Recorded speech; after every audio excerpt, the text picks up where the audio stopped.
Salam damai sejahtera di dalam Tuhan kita Yesus Kristus. Shalom, selamat pagi dan semangat pagi. Jumpa kembali dalam renungan pagi kita untuk hari ini, Sabtu 2 Maret tahun 2024.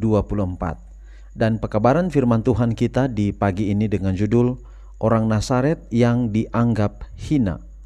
Sebelum kita lanjutkan, mari berdoa. Bapa di sorga, terima kasih atas semua kebaikan-Mu dalam hidup kami hingga di pagi ini. Kami akan mendengarkan pekabaran firman Tuhan. Biarlah firman-Mu dapat menjadi berkat dalam kehidupan kami. Terpujilah nama Tuhan, dalam nama Yesus kami telah berdoa. Amin. Sekali lagi pekabaran firman Tuhan kita di pagi ini dengan judul Orang Nazaret yang dianggap hina. Dan ayat firman Tuhan Lukas 17 ayat 25. Tetapi ia harus menanggung banyak penderitaan dahulu dan ditolak oleh angkatan ini. Sekali lagi, tetapi ia harus menanggung banyak penderitaan dahulu dan ditolak oleh angkatan ini. Lukas 17 ayat 25. Kekayaan adalah kekuatan untuk berbuat baik ataupun berbuat jahat. Jika digunakan dengan benar, itu menjadi sumber rasa syukur yang terus-menerus, karena anugerah Tuhan dihargai dan Sang Pemberi diakui dengan menggunakannya sebagai yang Allah maksudkan untuk digunakan. Mereka yang merampok Allah dengan menahan dari tujuannya dan dari orang miskin yang menderita akan menemui keadilan pembalasannya.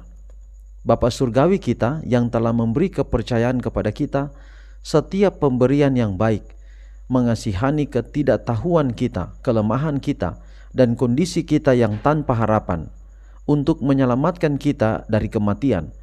Dia memberikan anaknya yang terkasih dengan cuma-cuma. Dia menuntut dari kita semua yang kita anggap sebagai milik kita. Pengabaian terhadap orang miskin yang menderita adalah pengabaian terhadap Kristus, karena dia mengatakan kepada kita bahwa orang miskin adalah wakilnya di bumi. Ketika orang miskin milik Tuhan diabaikan dan dilupakan atau disambut dengan tatapan dingin dan kata-kata yang kejam, biarlah orang yang bersalah mengingat bahwa dia mengabaikan Kristus dalam diri orang-orang kudusnya. Juru selamat kita menyamakan kepentingannya dengan kepentingan umat manusia yang menderita. Sebagaimana hati orang tua merindukan kasih dan kelembutan terhadap salah satu kawanan kecilnya yang menderita, demikian pula hati penebus kita bersimpati dengan anak-anak duniawinya yang paling miskin dan paling rendah.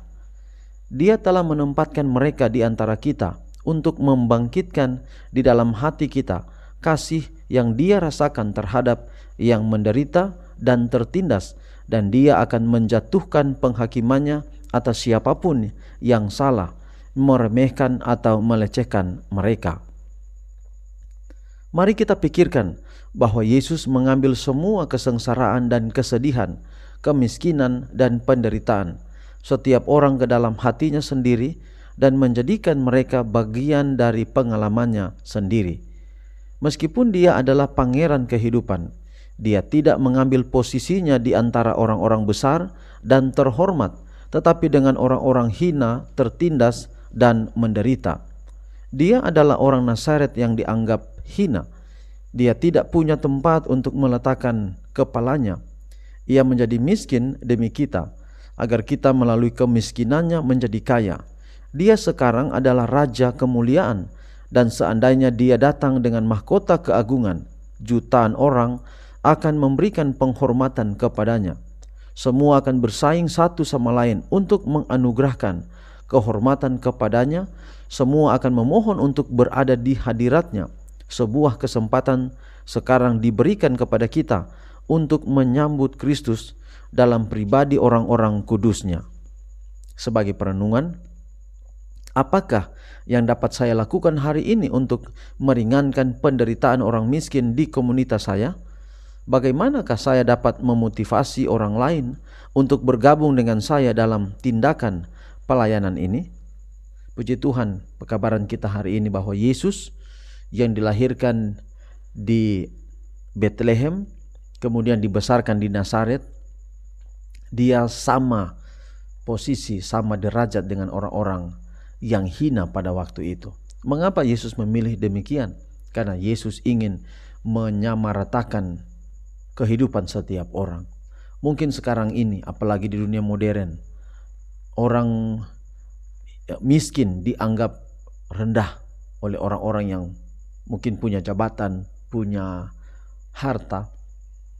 Tapi kita diajar pagi ini agar jangan menganggap rendah orang-orang miskin. Mungkin ketika kita melihat mereka, mata kita dikecilkan, kita menganggap remeh orang-orang seperti itu.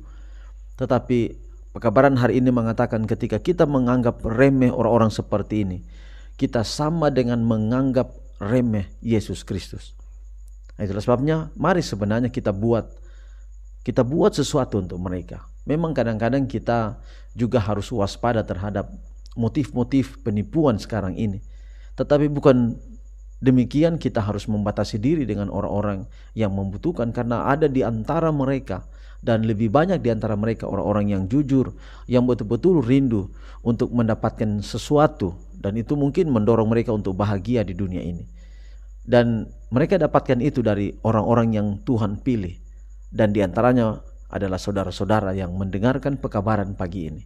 Jadi sebagai ajakan saya, maukah saudara mau menyenangkan hati Yesus dengan memperhatikan orang-orang yang berkekurangan di sekeliling kita? Memang kita juga berkekurangan, tapi ada orang yang lebih berkekurangan yang membutuhkan uluran tangan kita. Kiranya pekabaran pagi ini dapat kita aplikasikan dalam kehidupan kita setiap hari. Mari kita akhiri pekabaran pagi ini dalam doa. Mari berdoa.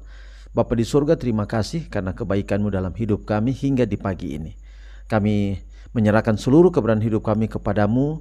Biarlah berkat-berkat hari Sabat, bahkan firman Tuhan yang kami dengar, menjadi berkat kekuatan dalam kehidupan kami. Pelihara kami hari ini di setiap tugas kami, kiranya kami tidak jalan sendiri tetapi selalu dengan Tuhan. Inilah menjadi doa kami. Terpuji nama Tuhan, dalam nama Yesus kami telah berdoa. Amin. Demikian pekabaran di pagi ini, sampai jumpa besok. Tuhan berkati kita semua. Shalom.